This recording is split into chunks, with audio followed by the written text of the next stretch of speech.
Paz, irmãos. Quando ele fala que eu comando, eu lembro da minha casa, né? Eu também comando. Até onde a Débora deixa. Lá o pastor é o pastor Silas, né? Mas eu represento, tenho a honra de representá-lo. Me sinto muito feliz por isso. Muito bem. Obrigado, meu pastor, pela oportunidade. De verdade, muito obrigado. Fico muito feliz, né? Um misto, quem prega aqui sabe, é um misto, você não sabe dizer em percentual o que é mais, o que é menos, mas é um misto de alegria, né? De satisfação, mas também de nervosismo, de preocupação. Alfredo disse, desespero. Mas é sempre bom pregar a palavra de Deus, né?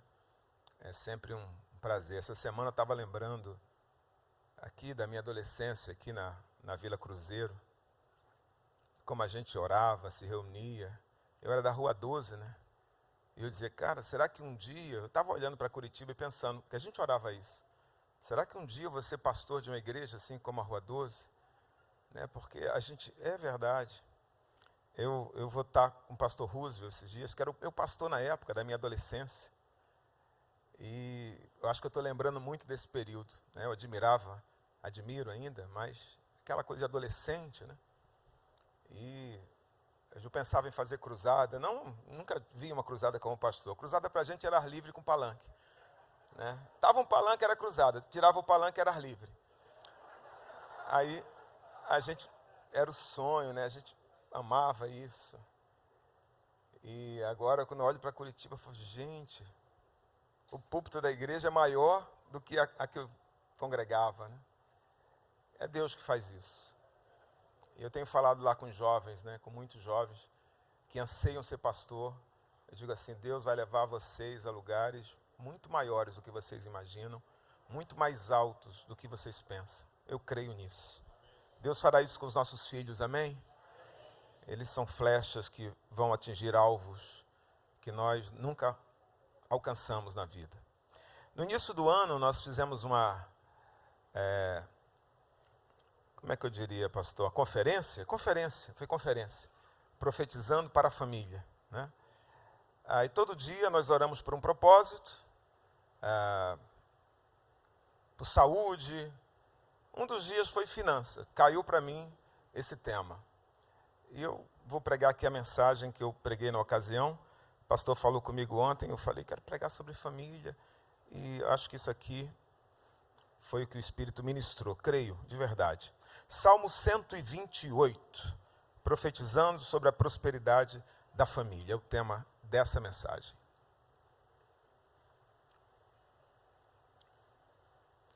Salmo de número 128. Eu vou ler na versão revista e corrigida, vai aparecer na tela. Caso você esteja aí sem a sua Bíblia, sem o seu tablet sagrado aí, vai aparecer aqui. Bem-aventurado aquele que teme ao Senhor e anda nos seus caminhos. Pois comerás do trabalho das tuas mãos, feliz serás e te irá bem. A tua mulher será como a videira frutífera aos lados da tua casa, os teus filhos como plantas de oliveira à roda da tua mesa. Eis que assim será abençoado o homem que teme ao Senhor. O Senhor te abençoará desde Sião, e tu verás o bem de Jerusalém em todos os dias da tua vida, e verás os filhos de teus filhos e a paz sobre Israel. Você pode dizer amém? O salmista está descrevendo aqui uma família próspera e feliz, né? Uma família que teme ao Senhor, que anda nos caminhos do Senhor, que tem uma aliança com o Deus de Israel. O Salmo vai falar sobre isso, sobre felicidade, prosperidade. Ele já começa com a palavra bem-aventurado, né? um homem bem-aventurado, um homem feliz. Como todos os salmos, a linguagem do Salmo 128 é uma linguagem lírica, uma linguagem poética. Eu acredito que você saiba que salmos são hinos, são canções, são poesias. Então é normal, nesse tipo de literatura, se usar palavras com sentido figurado, né? Ele está dizendo aqui, a tua mulher será como uma videira frutífera ao lado da tua casa. Os teus filhos como plantas de oliveira à roda da mesa. Você pode achar isso aqui estranho, mas na cosmovisão judaica da época, ele está tecendo elogios à esposa, ele está dizendo que isso é algo bom, né? É uma imagem de riqueza, uma imagem de prosperidade. A mulher é uma videira produtiva ao redor da casa. Então, da videira colhe-se a uva, da uva se produz o vinho, e vinho na Bíblia, em muitos momentos, como aqui, né, é símbolo de alegria. Então, esta mulher está ao lado da casa, ela está cercando a sua casa com essa alegria. Ela é responsável por impedir que a tristeza entre no seu lar, ela protege o seu lar da depressão. Essa mulher, como uma videira em roda da casa, em volta da casa, ela é um muro emocional para o seu marido, para seus filhos. Depois ele diz assim, ele vai continuar dizendo, os teus filhos são oliveiras à roda da tua mesa. Aí, oliveira, a gente lembra de azeite, a gente lembra de unção, fala de alimentação, fala de luz, de iluminação. Então, os teus filhos serão crentes, serão jovens fortes, eles vão iluminar, vão ser luz para o mundo, e eles vão estar ao redor da tua mesa, eles vão estar próximos. Eles não vão ser cooptados pelo mundo, por influencers, por professores esquerdistas, eles vão estar ali, em torno da mesa, vão crescer, mas manterão a comunhão, serão teus amigos. Essa é a visão do salmista sobre uma família feliz, sobre uma família próspera. E é a minha oração para a minha casa, eu quero que também seja a realidade para a sua vida, que assim seja a sua família, que assim seja a sua vida, próspera e feliz. Você crê nisso? Diga amém. Quando eu prego isso, eu sempre penso que vão existir pessoas no auditório que vão olhar para isso, ou pessoas que estão me assistindo na internet, essa hoje é uma realidade, né? A gente prega para um outro público que está nos vendo através de uma tela, e vão dizer assim, poxa, pastor, essa imagem aí da videira, das oliveiras e tal, da felicidade, da prosperidade, essa não é a imagem da minha família, não é a imagem que eu vivo. Meu marido está mais para um espinheiro, a minha esposa, alguém vai dizer, está mais para uma urtiga. Tenho 3 filhos, né? 2 pimentinhas e um tamarindozinho azedo, difícil. E normalmente a vida é assim, o ideal que você lê na Bíblia nem sempre é o real que você vive. Mas uma das funções da palavra de Deus é nos levar a ver o ideal que Deus tem para nós. Aquilo que Deus quer que creiamos. Por isso está na Bíblia. Se não houvesse a palavra de Deus, nós não teríamos essa visão. Que visão, pastor? A visão daquilo que Deus quer. A visão daquilo que Deus deseja realizar. Né? Quando você ler a palavra, então você compreende o que Deus tem para a nossa vida. É o caso desse salmo. Isso aqui é o que Deus quer para a nossa família. E quando a gente lê isso por meio do Espírito Santo, ele produz em nós a fé, capaz de dizer, olha, eu posso mudar a minha realidade. Deus quer mudar aquilo que eu estou vivendo. Deus quer transformar o quadro da minha família nesse quadro. A única resposta que eu preciso dar àquilo que eu leio é fé. Dizer assim, eu creio nisso. Eu estou disposto a abrir mão das minhas crenças. Eu estou disposto a ir além da minha realidade para viver aquilo que Deus propõe. Para viver aquilo que Deus está dizendo como uma realidade possível. Isso é que eu entendo sobre o ouvir a palavra. O ouvir do Espírito.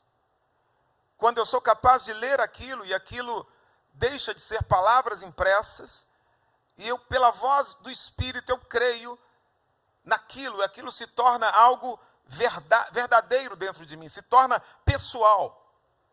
Eu vou além das minhas crenças limitantes, que dizem assim, dá licença, pastor Djalma, o termo. Eu sou pobre, meu pai era pobre, meu bisavô era pobre, mais pobre ainda, então essa é a minha realidade. Alguém que diz assim, eu venho de um lar infeliz, eu vivo num lar infeliz, então essa é a vida, é isso que eu vou viver. Quem sabe é isso que você está vivendo, quem sabe é isso que está internalizado dentro de você. Mas escute, essas palavras, elas não estão aqui para preencher uma folha. Elas não estão aqui sem um propósito. Elas não foram escritas para anjos. Elas foram escritas para nós. Para todo aquele que teme ao Senhor. Para todo aquele que anda nos seus caminhos. Para todo aquele que é um justo. Como o personagem aqui desse salmo. Quem é justo aqui? Quem crê na palavra? Quem anda nos caminhos do Senhor? Então, escute, este é o quadro que Deus propõe para você.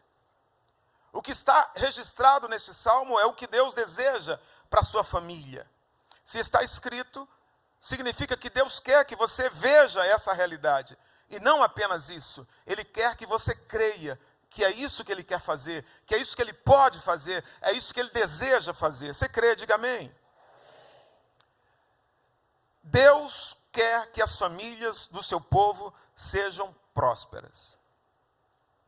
Eu creio nisso. Eu creio nisso.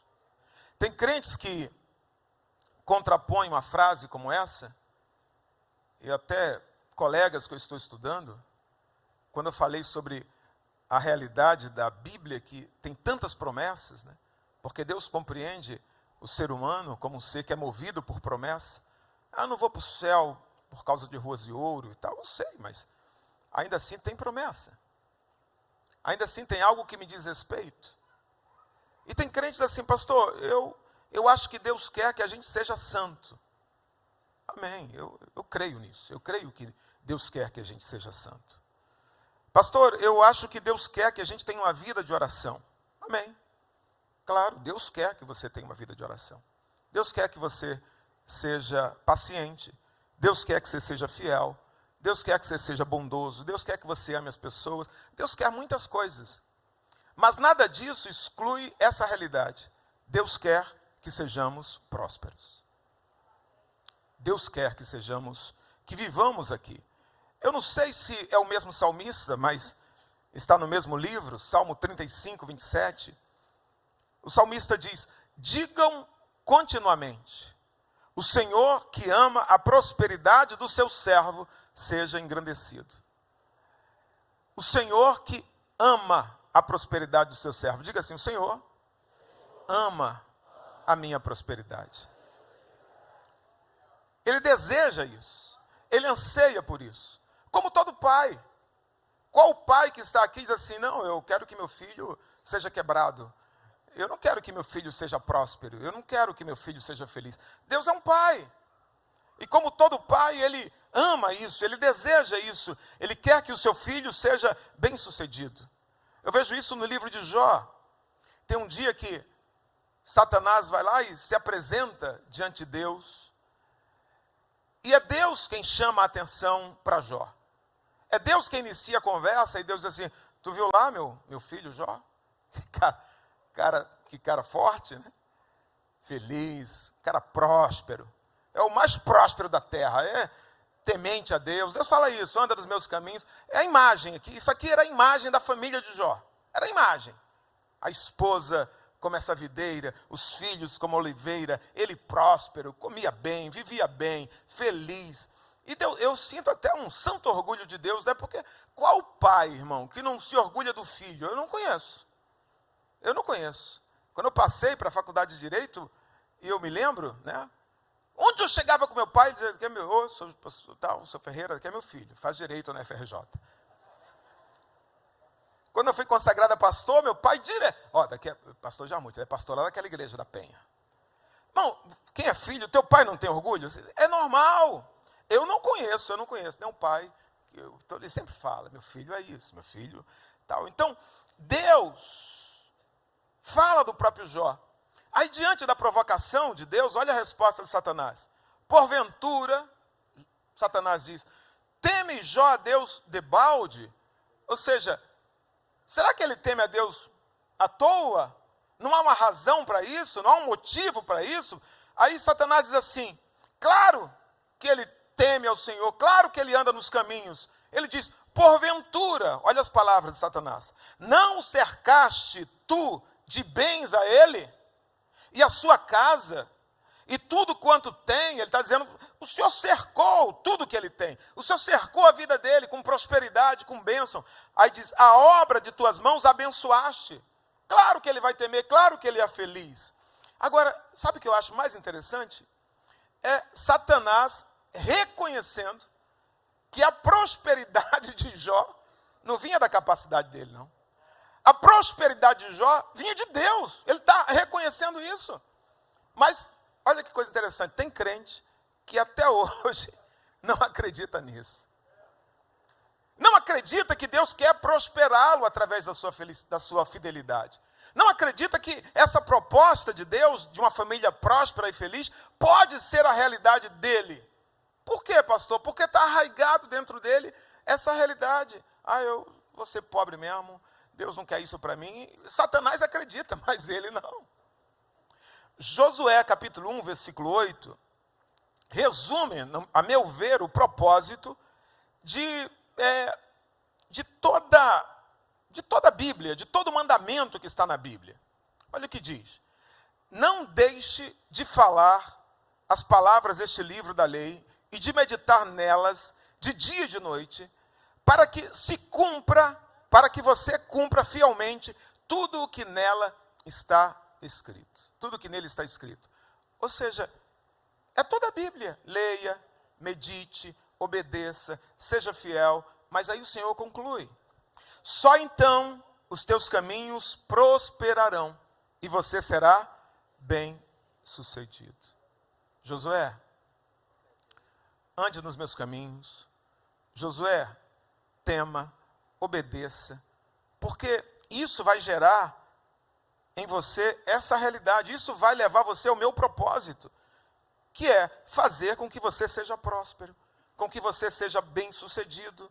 Essa é a vontade de Deus. Você pode repetir, diga assim, Deus quer que eu seja bem-sucedido. Deus quer que a minha família seja próspera e bem-sucedida. Deus quer. Deus não quer apenas que você seja religioso. Deus não quer apenas que você venha para a igreja, que você leia a palavra, que você ora. Ele quer isso.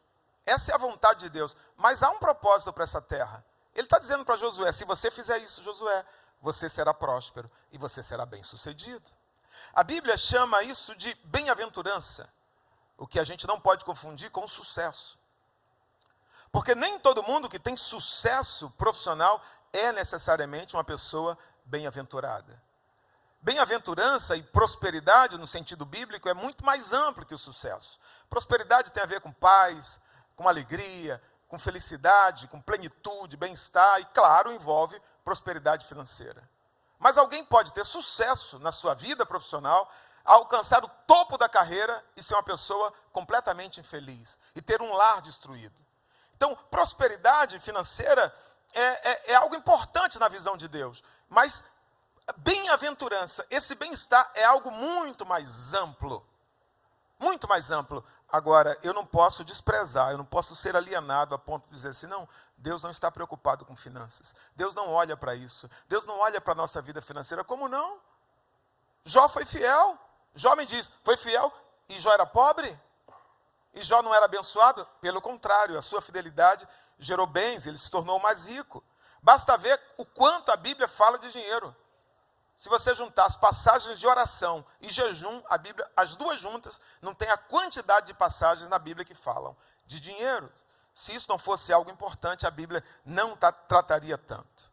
O Salmo 28 mostra o que Deus deseja. Deus deseja que sejamos prósperos. Eu quero ver com você essa prosperidade no Salmo 128 e a gente avança.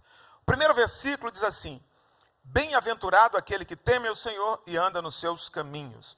Duas frases semelhantes, né? Isso é hebraísmo, mas com uma leve diferença ali de significado, conotação. Primeiro, temer ao Senhor é um significado negativo, de não fazer algo, de não pecar, de não andar por um caminho mau. Se eu temo ao Senhor, então eu amo as coisas de Deus e por respeito e por temor a Deus, a casa de Deus, ao que Deus ama, essa reverência me leva a não praticar o mal, a me desviar do mal. Isso é temer ao Senhor, é não fazer algo, é me desviar de algo. Já a frase que anda nos caminhos do Senhor é o aspecto positivo, porque eu temo ao Senhor, então eu não apenas me desvio do mal, eu ando no caminho da justiça. Eu não apenas deixo de fazer o que é pecaminoso, eu obedeço a lei de Deus. Eu faço aquilo que Deus deseja que eu faça. No fundo é a mesma coisa, mas por quê? Porque não tem como você fazer uma coisa sem fazer outra. É impossível você não temer a Deus, você temer a Deus e automaticamente não andar nos seus caminhos. Todo aquele que anda no caminho do Senhor, ele anda no caminho do Senhor porque teme. Porque não quer viver no pecado, né? Então, ou o temor vai gerar a obediência, ou a falta de temor vai gerar a desobediência, né? Quem não teme, não anda nos caminhos do Senhor, mas quem teme, sempre vai andar nos caminhos. O versículo 2 diz assim, traz o resultado, os desdobramentos da vida de quem teme e anda nos caminhos. Diz, pois comerás do trabalho das tuas mãos, feliz serás e te irá bem. O salmista está dizendo, você terá um trabalho recompensador. Você não vai mendigar o pão, nem seus filhos. Ele diz, comerás.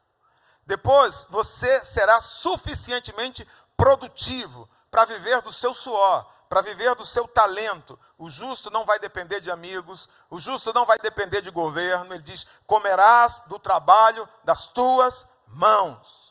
Você terá um trabalho satisfatório, um trabalho que traga contentamento, que traz alegria. O justo não será frustrado, sem ânimo para se levantar. Ele diz, feliz serás. E não acaba aí. Sua vida será marcada por progresso, por crescimento, por desenvolvimento. Ele conclui, e te irá bem. E te irá bem. Você vai melhorar cada vez mais, você vai crescer. É o que está dizendo aqui. No versículo 3... toda a família é alcançada por esta bênção, por essa prosperidade. A tua mulher será como a videira frutífera aos lados da tua casa, os teus filhos como oliveiras, a roda da tua mesa. Sabe o que estas duas plantas têm em comum? Elas são plantas raríssimas, preciosíssimas para a cultura judaica. São plantas valiosas, né? Interessante que o salmista está descrevendo aqui um ambiente de prosperidade, mas em nenhum momento ele vai falar de ouro. Em nenhum momento ele vai falar de metal. Não tem prata aqui no texto. Não tem nada disso. Sabe o que eu aprendo? É que as minhas verdadeiras riquezas não são coisas. A verdadeira riqueza na tua casa não tem a ver com bens materiais. A verdadeira riqueza na tua casa, na ótica de Deus, é a tua esposa, é o teu esposo, são os teus filhos. Você pode dizer graças a Deus por isso. A questão é que nesta vida, nós vamos enfrentar desafios. Essa prosperidade, ela não será gratuita. Nem sempre ela será fácil. Muitas vezes a bem-aventurança, ela vem depois de uma guerra. Depois de um período difícil. A bem-aventurança pode vir acompanhada de problemas, de adversários. Muitas vezes Deus abre portas, mas tem adversário. Muitas vezes você recebe 100 vezes mais, mas junto com isso, tribulações. Deus tem coisas para a vida eterna e para a nossa vida que não tem a ver apenas com essa terra, mas que vai além dessa terra. A Bíblia diz que aquilo que nós seremos ainda não foi revelado. Jesus disse que se nós formos buscarmos o reino de Deus em primeiro lugar, Ele vai nos dar o pão, a comida, e Ele vai nos dar a vestimenta. Mas no mesmo texto, quando Ele nos ensina a orar, Ele nos ensina a orar para pedir o pão nosso de cada dia. Porque haverá desafios. Nós vamos ter que bater a porta, nós vamos ter que clamar. O Salmo 123, eu acho um salmo muito interessante, muitos crentes têm conflito diante desse salmo. Pastor, como entender o Salmo 23, que diz que o Senhor é meu pastor e que nada me faltará, se falta? Ninguém tem tudo, sim ou não? Ninguém tem tudo. Ninguém possui tudo. Sempre falta alguma coisa. Há 3 razões para isso. Primeiro, porque a falta faz parte dessa vida. Faz parte, ninguém tem tudo nessa vida. Ah, o Senhor é meu pastor, então eu não vou ter falta de nada. Vai. O versículo 4 diz, ainda que eu ande pelo vale de sombra de morte, não temerei mal algum, porque tu estás comigo. Ou seja, a vida de ninguém é uma vida sem vale. O Senhor é meu pastor, mas eu vou enfrentar vales. Eu vou enfrentar momentos difíceis. É isso que ele está dizendo. Haverá períodos de carência, haverá períodos de necessidade que o pastor terá que suprir. Outra razão que o texto está dizendo é que eu não vou ter tudo que eu quero, a hora que eu quero. O Senhor é meu pastor, então eu não vou ter falta de nada que eu quiser. Tudo que eu quero. Já imaginou, irmão? Se Deus... Está certo que a Bíblia diz que ela é uma lâmpada, né? Mas não é lâmpada mágica. Ela não é... Você não é Aladim, Deus não é o gênio. Ah, eu quero isso, eu quero aquilo. Não, Deus não tem esse compromisso. Ele é o pastor. Se Ele é o pastor nessa relação e eu sou ovelha, significa que Ele vai suprir as minhas necessidades, mas não da forma que eu quero, mas não no tempo que eu quero. É Ele quem determina, é Ele quem diz, é no tempo dEle, é na forma dEle. Se eu não recebi ainda, não é porque Ele não está ouvindo, é porque Ele não quis dar aquilo que eu quero. Ele é o pastor.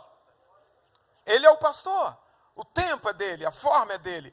E há uma grande diferença entre eu sentir falta e eu ter falta. Essa é a terceira razão. Deus não tem compromisso com os meus sentimentos, com aquilo que eu sinto. Estou sentindo falta. Já imaginou se Deus tivesse compromisso? Eu fico imaginando certos crentes. Deus, eu sinto tanta falta de uma Ferrari. Eu sinto falta de uma mansão. Eu sinto falta, sabe, de viajar pelo menos 3 vezes por ano para Orlando, quem estava falando agora, Paris. Eu não penso muita coisa não. Um bangalôzinho daquele nas Ilhas Maldivas, assim. Né? Coisa mesmo.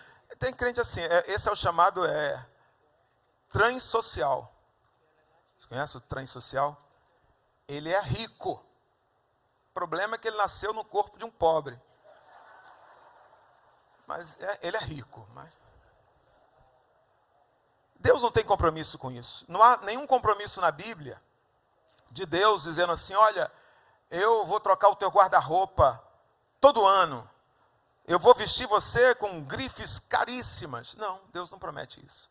Mas se Ele é o teu pastor, escute, você não será escravo da moda.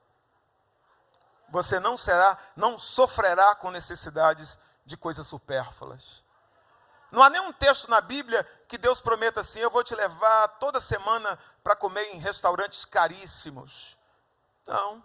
Agora escute, se o Senhor é teu pastor, você não vai precisar de lagosta, você não vai precisar de pratos caros. Irmão, um bom bife com batata frita e Coca-Cola, sabe, uma boa macarronada com frango, um frango com quiabo e polenta. Você vai comer demais, vai saciar a tua alma, vai ser feliz, você vai dar glória a Deus.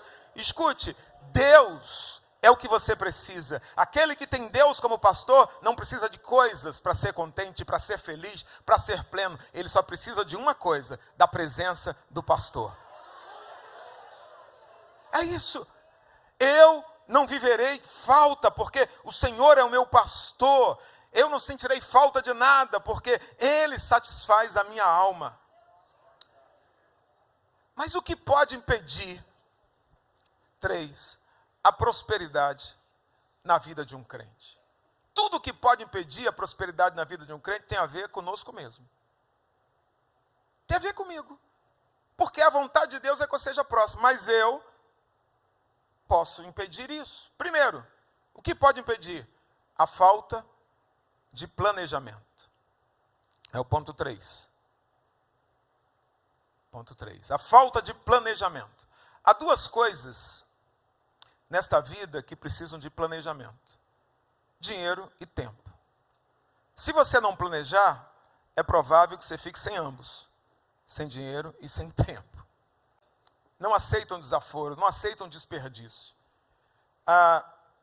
Se você não planejar, você pode ser ovelha, você pode ter o Senhor como pasto, e você pode repetir 1000 vezes todo dia: o Senhor é meu pastor, nada me faltará. O Senhor é meu pastor, nada me faltará. Mas escute, se você não se planejar,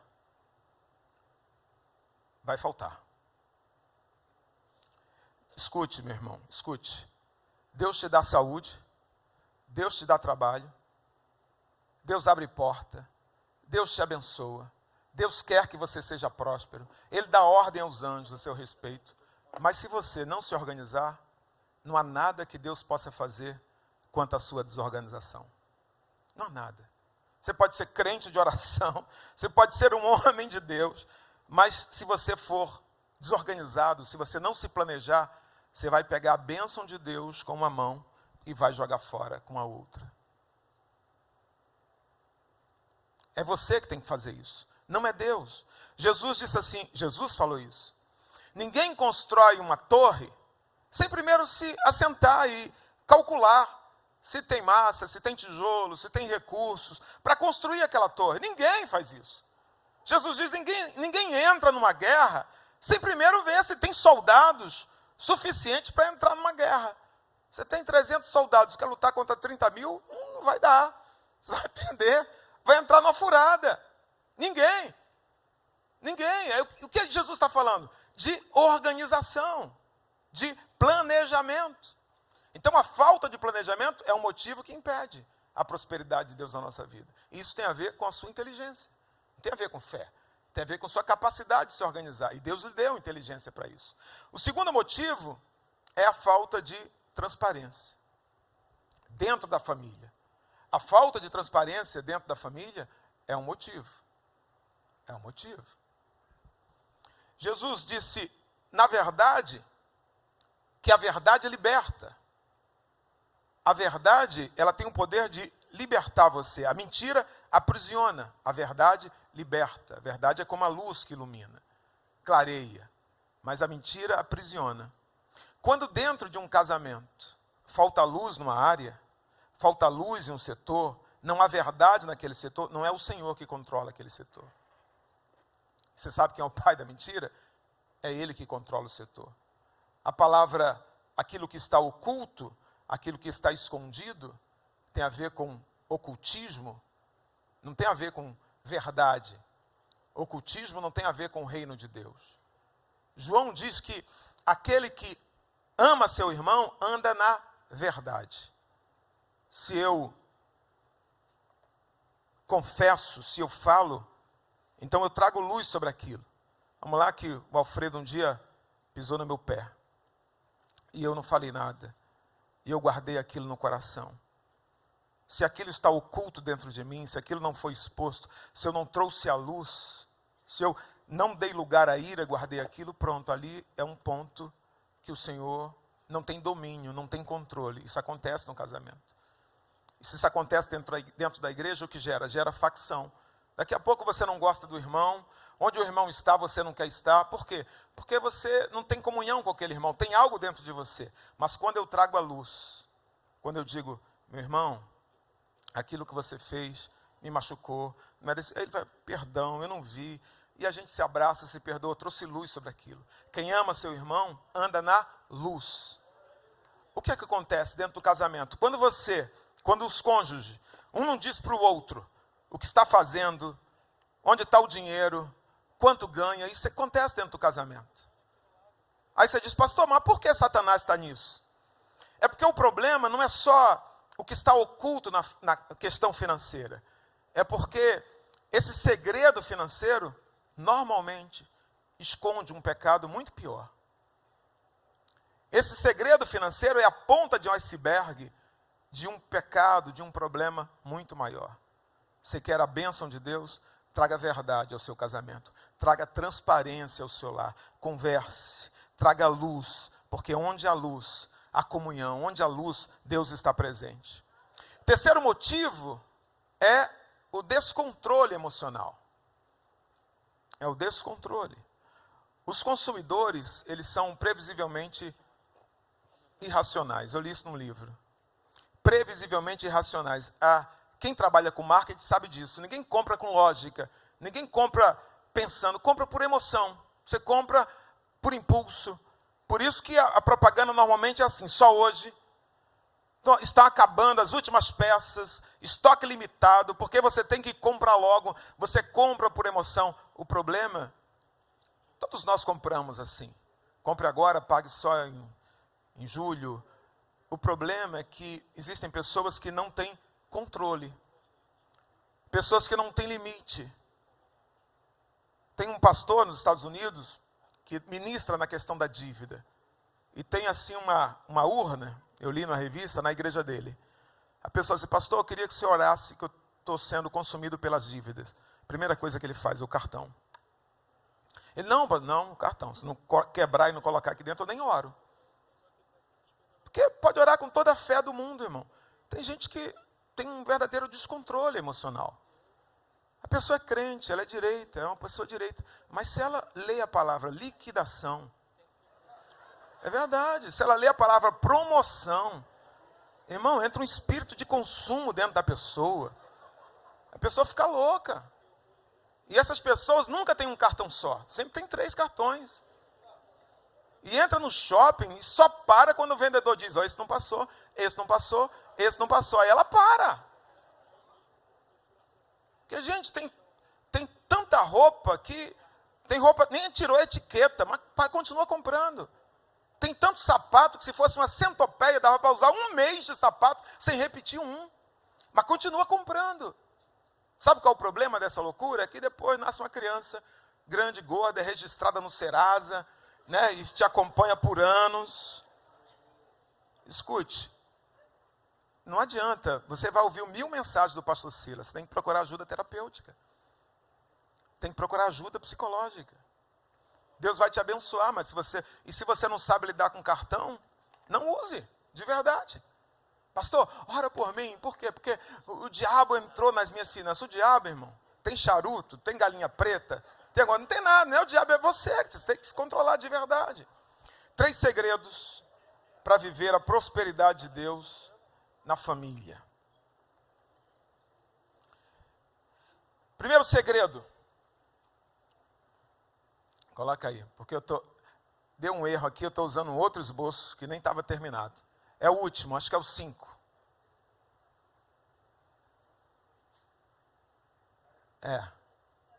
Não, usou outro aqui, não dá tempo de mudar, isso aqui mesmo. Só estou suando aqui porque não é nada do que eu escrevi. Isso acontece, irmão. Abriu errado. 3 segredos para viver a prosperidade de Deus. E a gente está indo para o final. Que vem de Deus para a família. Quantos segredos? 3 segredos. Coloca o primeiro, por favor. Esse bate com o que eu tenho aqui. Diálogo. Diga diálogo. É isso aqui. Eu vejo isso em Gênesis capítulo 11. Quando Deus desce para ver o que aquele povo de Babel estava fazendo. A Bíblia diz que Deus desce e o texto diz assim, eis que o povo é um. Eles falam a mesma língua. Eles têm o mesmo idioma. Aquilo gerou uma unidade tão grande no povo, tão poderosa, a fala, comunicação fluida, que veja lá no texto que Deus diz. Diz assim, portanto, tudo o que eles intentarem, eles vão conseguir. Deus diz assim, não há impedimento para eles. Olha o que Deus está falando, irmão. O que aquelas pessoas estão fazendo não era a vontade de Deus. O que Deus não estava naquilo, mas a comunicação entre eles gerou algo tão poderoso que não tinha limites para eles. Isso acontece em qualquer igreja, qualquer família, com qualquer empresa. Mas o contrário também é real. Nenhuma empresa prospera, nenhuma igreja prospera, nenhuma família prospera onde não há diálogo. Sem diálogo não há liderança, sem diálogo não há crescimento, sem diálogo não há prosperidade, sem diálogo não há avanço. Tanto que Deus diz assim, vamos parar o que eles estão fazendo. A gente tem que impedir isso. Deus não mata o líder. Deus não manda um novo dilúvio. Deus não manda fogo. Deus não tira os recursos. Deus toca numa coisa. Deus toca o quê? Na fala. Deus toca na comunicação. Quando toca na comunicação, 3 coisas vão acontecer. Primeira coisa, confusão. Onde a comunicação não é fluida, se estabelece a confusão. Um não entende o outro. Um não compreende o outro. Um fala o idioma, o outro fala o idioma. Então, há confusão naquele ambiente. Aquilo gera angústia. Meu Deus, eu fui nos Estados Unidos, eu fui assaltado nos Estados Unidos. E meu inglês é nível 2, nível 3.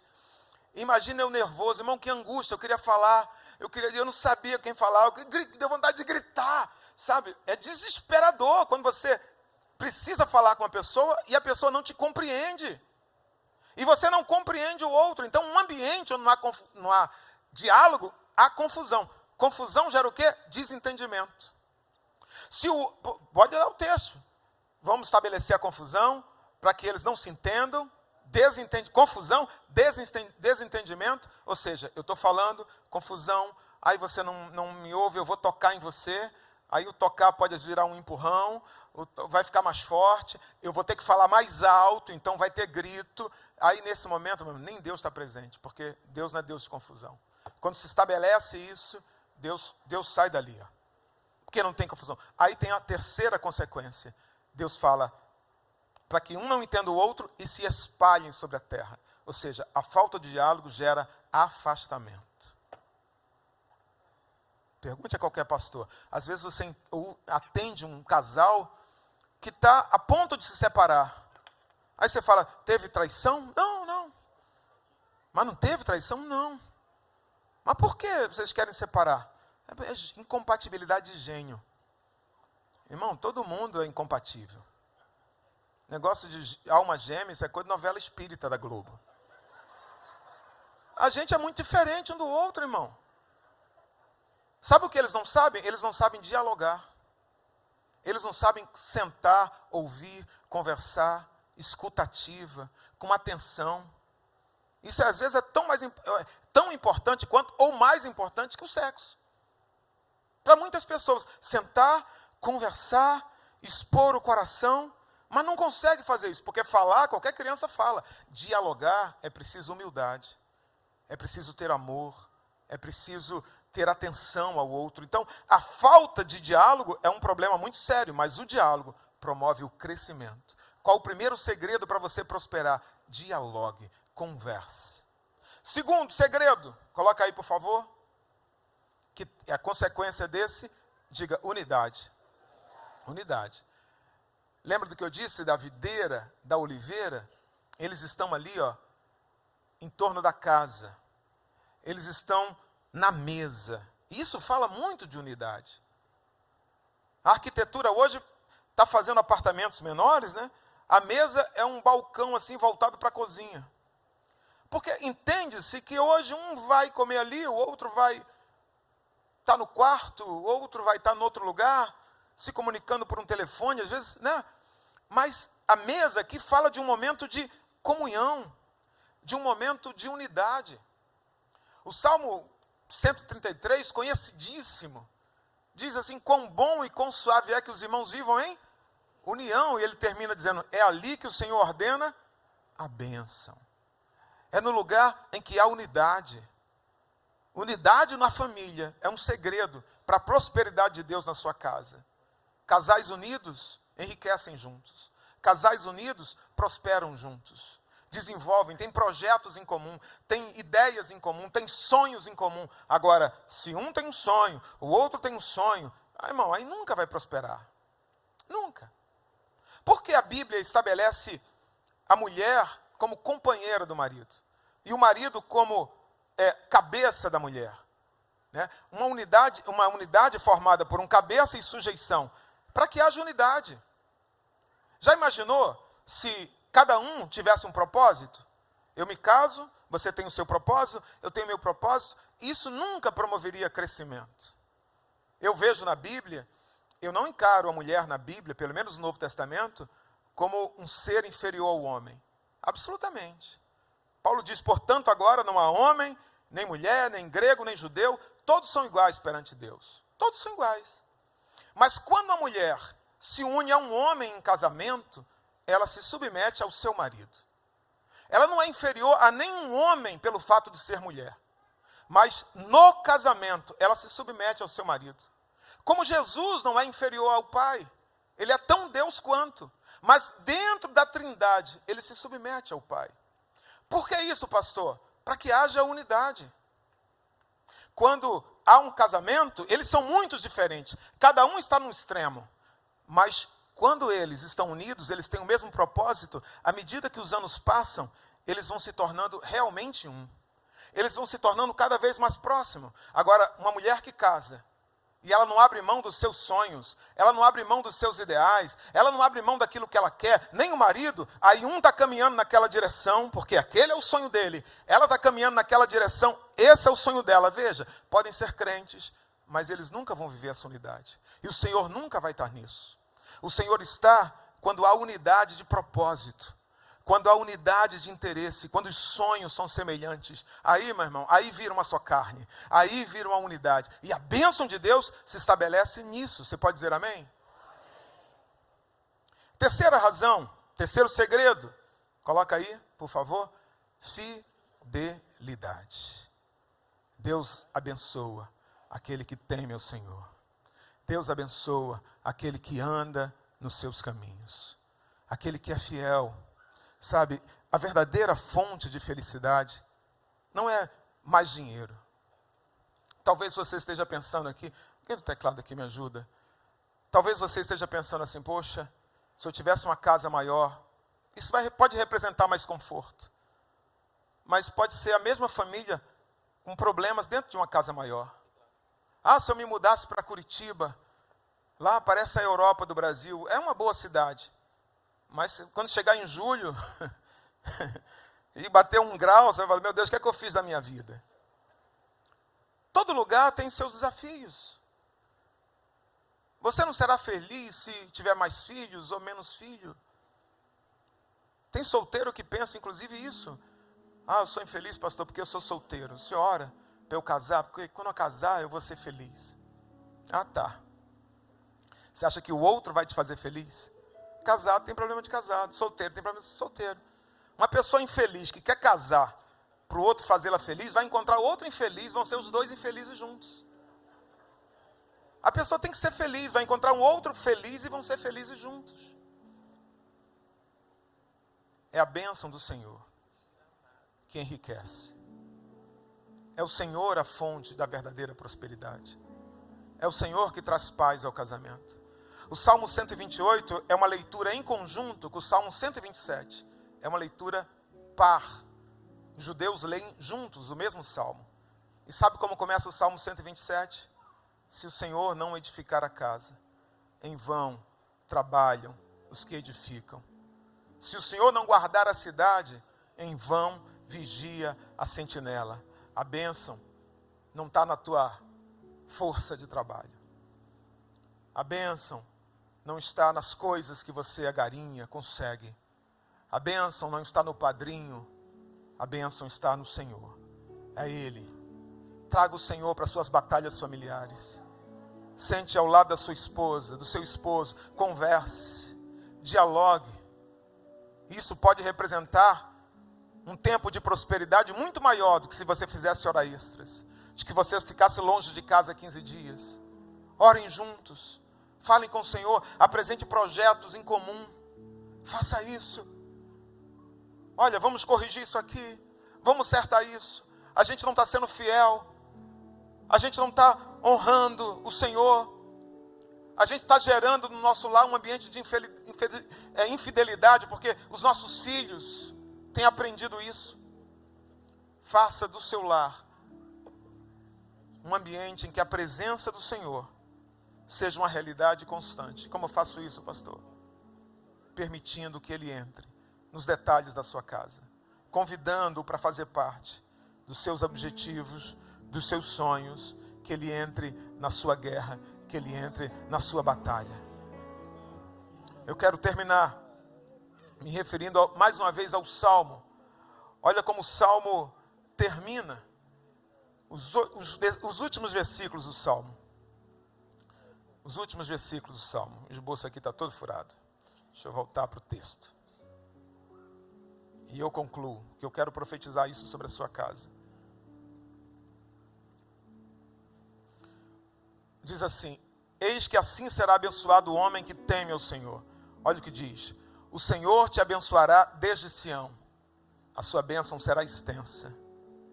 E tu verás o bem de Jerusalém em todos os dias da tua vida, a tua bênção será perene. E verás os filhos dos teus filhos, e a paz sobre Israel, a tua bênção vai se prolongar no tempo. Tem uma frase que diz assim: o que é bom dura pouco. Mas eu quero declarar sobre esta palavra que a bênção do Senhor na tua casa não vai durar pouco. A tua bênção será extensa, a tua bênção será contínua, e a tua bênção vai alcançar 1000 gerações. A tua bênção vai alcançar os teus filhos. A bênção do Senhor que está na tua casa vai alcançar os filhos dos teus filhos. Eu quero declarar o que diz o Salmo 112, que diz: a geração do justo será poderosa na terra.